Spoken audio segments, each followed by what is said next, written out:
అందరికీ నమస్కారం. ఈరోజు మేము మీ ముందుకు తీసుకొస్తున్నది శ్రీ రేణుకా పరమేశ్వర అమ్మవారి పవిత్ర చరిత్ర ఆధారంగా రూపొందించిన ఒక ప్రత్యేకమైన వీడియో గీతం. ఈ చరిత్ర హిందూ పురాణాలలో ఎంతో గొప్పదిగా భక్తి, త్యాగం, ధర్మం మరియు మాతృశక్తి మహిమను తెలియజేసే ఓ పవిత్ర గాథగా నిలిచింది.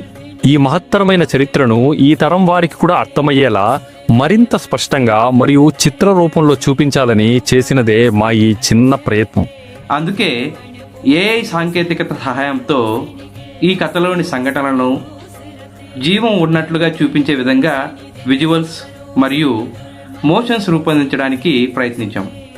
ఈ వీడియోను రూపొందించే సమయంలో మా మనసులో ఉన్న ఒకే ఒక భావన, అది అమ్మవారి మీద పూర్తి భక్తి మరియు గౌరవం. ఎక్కడైనా తప్పులు జరిగి ఉంటే అది మా అజ్ఞానమని భావించి క్షమించాలి. ఎందుకంటే ఈ ప్రయత్నం పూర్తిగా భక్తి మరియు గౌరవంతో చేసినదే. ఈ వీడియో ద్వారా శ్రీ రేణుకా పరమేశ్వరి అమ్మవారి మహిమ మరింత మందికి చేరాలని మేము మనస్ఫూర్తిగా కోరుకుంటున్నాము. మీ అందరికీ ఈ వీడియో నచ్చితే మీ ఆశీర్వాదాలను కామెంట్స్ రూపంలో తెలియజేయండి. అలాగే ఈ పవిత్ర చరిత్రను మరింత మందికి చేరేలా మీ కుటుంబ సభ్యులు, స్నేహితులతో పంచుకోండి. మీ అందరి ఆశీర్వాదాలు మరియు అమ్మవారి కృప ఎల్లప్పుడూ మనపై ఉండాలని, మాపై ఉండాలని మనస్ఫూర్తిగా కోరుకుంటూ ఇప్పుడు శ్రీ రేణుకా పరమేశ్వరి చరిత్ర యొక్క వీడియో గీతాన్ని మీ ముందుకు తీసుకొస్తున్నాము. జై శ్రీ రేణుకా పరమేశ్వరి అమ్మవారు. శ్రీ రేణుకా పరమజ్యోతి వరద గోవింద గోవింద.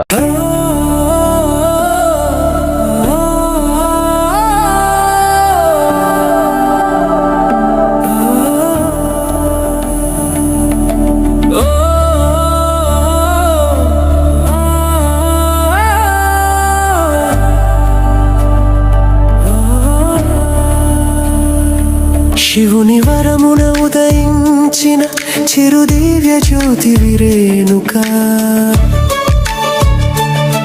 ముని జమదగ్నిని వరించి ఆశ్రమ లక్ష్మి వైతివి రేణుక,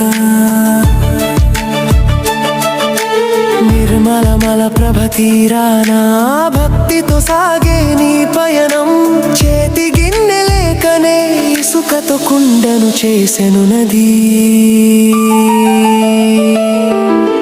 తీరానా జల కన్యల క్రీడలు చూసి మనసు క్షణం చలించెనా, శక్తిని కోల్పోయి రిక్తహస్తములతో ఆశ్రమమునకు చేరెను, మహర్షి జమదగ్ని ఆగ్రహ జ్వాలై పరశురాముని ఆజ్ఞాపించెను, మాతృమూర్తి అని చూడకయే గొడ్డలితో శిరము ఖండించెను, చేసిన పనికి మనసు విలవిలలాడగా తండ్రి పాదములపై పడెను, కన్న తల్లిని తిరిగి ఇమ్మని వేడుకొనెను పరశురాముడు. మహర్షి కరుణతో మాత పునర్జన్మించెను, ఆశ్రమమున శాంతి నిండెను, లోకమాత రేణుకగా నిలిచి చిరక